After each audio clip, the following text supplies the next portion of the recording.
My name is Lucy Chavez. I am an associate missionary with SAMS. I have been with them for about 14 years.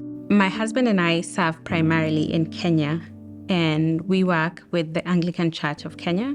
James Long is my name, and we're church planting, and so we have a church in Jakarta and a church in Canggu, Bali. Our current missionary assignment is in the Netherlands. We are chaplains in Christchurch, Hilo, which is in North Holland. We are continuing our work of making disciples who can make disciples who can make disciples, the 2 Timothy 2, verse 2 model. We both felt called to the field to disciple young people, and we responded. We're very passionate about walking alongside young people. We like to walk alongside them and share the walk of a believer, what it takes, what it means to be in a community of believers, what the Lord requires of us. The refugee ministry in Jakarta began through a very interesting accident because it was not intentional. I never expected to meet refugees in Indonesia, but that's what God did. This is truly soli Deo Gloria because we didn't plan it.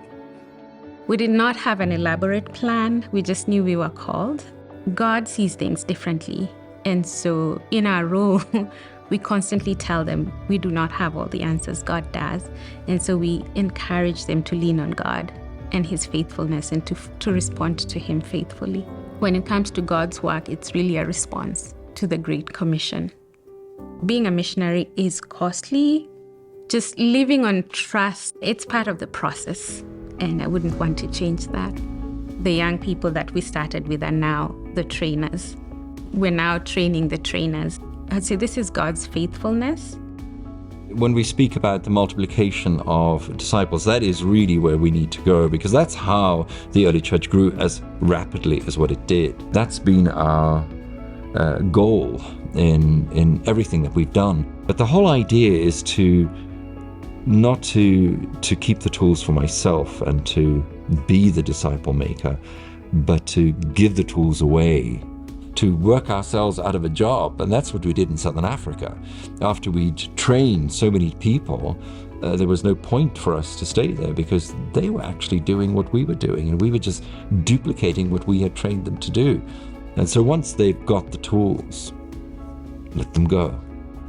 God is in such control of every single detail of everything that when we just kind of walk along with Him and just cultivate a willingness to follow Him and just to try to walk in the Spirit according to the Scripture and just watch what God does. Because really, ministry, properly speaking, is watching God work.